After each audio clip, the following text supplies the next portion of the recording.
You know, one of the most helpless feelings you could ever have is that of an unrequited love. And I know you're asking yourself, what the fuck is unrequited? It is a situation where you love someone, you're head over heels for someone, but they don't feel the same way about you. They don't even know you exist. Or they recognize how you feel, but they choose to ignore it anyway. So here you are, stuck with your feelings, your emotions, trying to figure out how you're going to deal with them. Um, it really is a feeling of pure hopelessness. Like, you invest all this energy and time and emotions into someone who clearly shows you that they don't feel the same, but you still can't help how you feel. You still can't help it. You know, when someone is truly into you, when someone wants you, when someone loves to be in your company, they make time for you. You it's a wonderful thing to feel wanted, to feel needed, to feel loved, to feel like someone wants to be around you. And sometimes it takes people time to figure out how they feel about you. And it can come off very passive. It can come off very much so that they don't care the same way about you, but they may be just figuring out for themselves. However, you have the power to decide if you want to be a party to them figuring that shit out, or if you want to keep it fucking moving. I do not see any problem with you moving on with your fucking life. There's no need for you to put your stuff on pause, to put your life on pause, while someone else figures out what the fuck they want from you, what they want for themselves. So, sometimes you gotta put walls right the fuck back up in order to preserve your emotions and to preserve a sane, stable state of mind. Because looking through rose-colored glasses, you can do some illogical, stupid shit. Like, when you're operating out of pure emotion and love, you can really make decisions that aren't wise or aren't clear. There's a big gray area there when you're operating out of your emotions versus operating out of, intellectual or analytical state of mind. Um, I've been there. I have been there. I, I was head over heels for this little boy, and I don't think he wanted a relationship at all. I think maybe relationships scare him altogether, and he ended up making me feel like I was chasing him. Nobody wants to, bitch. Who wants to chase after somebody? Why am I begging you for your time? Why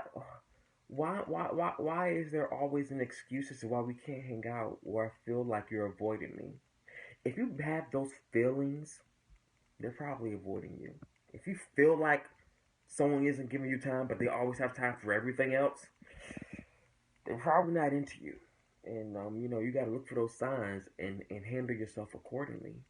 Um, so I also realize that we tend to want to skip a level, skip the level of friendship.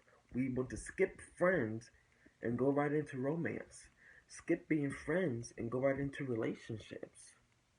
Well, I honestly believe that any relationship that you have should be organic. Nothing should be forced. It really shouldn't. And sometimes when you want something so bad, you can be oblivious to the fact that you are actually forcing a relationship out of a seasonal situation. And you move right past that friendship mark. You move right past being friends.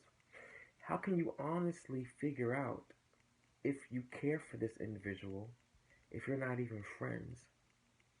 You don't like the same things. You don't take time to actually get to learn and enjoy this person's personality. You just skip right to the romancing and the cuddling and the fucking and the boundaries you want to start putting on the relationship, but you aren't even friends with this individual. That's a relationship that is doomed. It's doomed to fail right from the beginning because you skipped past the friend portion. So um, in the future, I'm really, really, really, really, really, really, really going to make sure that I don't forget to be this individual's friend first. and then, you know, start the whole romance and shit. That ain't gonna say I ain't gonna fuck, bitch. That ain't gonna say I ain't gonna cuddle. But I'm gonna try my best to mitigate how much of an emotional um, strain this individual has on me. I need to mitigate how capable I allow them to be when it comes to manipulating my emotions, when it comes to investing all of my energy and emotions into that person. Look, I'm telling you, you have to be selective when it comes to just handing your heart to somebody. You have to be selective. And that selection process should involve you doing proper vetting. That vetting is going to involve you being friends with that individual, not forcing things, and having a clear and open line of communication. Okay? This communication involves, I honestly, personally think that you should be able to identify and articulate your flaws, your insecurities, what baggage issues you have, what concerns you have of that person and of relationships in general. You should be able to identify any petty ways you have, any malicious, undesirable traits that you may have, and be able to speak on these things. Because I really feel like when you allow people to make a well informed decision, you definitely save yourself a lot of time. You save yourself a lot of time from entering into relationships that were never going to work out. You save yourself time from trying to figure somebody out. Um, if I give you all of these things and I show you this vulnerable side of me, you're able to better navigate the crazy, wild, cresting waters of my psyche. You're able to avoid things that will cause red flags. You're able to understand why I behave in a certain way because I've told you what my insecurities are. And if you still decide to stick around after me opening up myself to you in that capacity, then, bitch, you're the one for me. You're the one for me, and you gotta roll with the punches if you decide to stick around after I show you these vulnerable parts of my personality.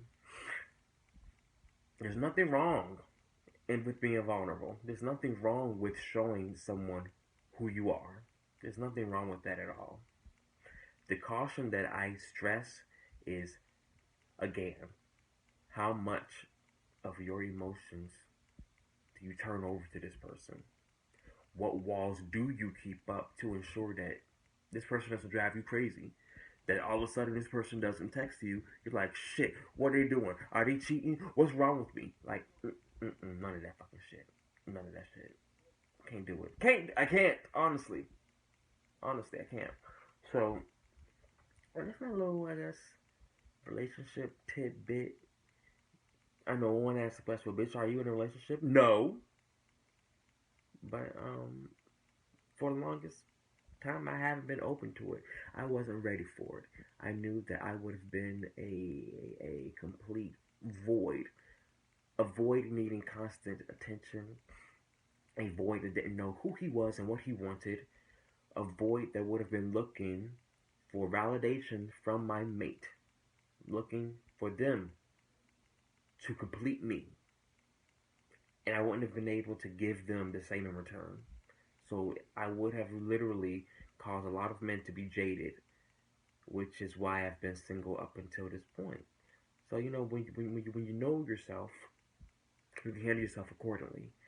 I knew what I was, and I knew I wasn't ready. So now I'm in a place where I'm not afraid to speak boldly, honestly, be myself, and worry not about being judged, and worry not about um, trying to emulate this illusion of masculinity or this illusion of trade or this embodiment of what I think that person wants me to be. I'm actually able to be me and show them me. Give them the opportunity to make a well-informed decision of if they like me and not the persona that I'm trying to personify. And I urge you all to do the exact same. And on that note,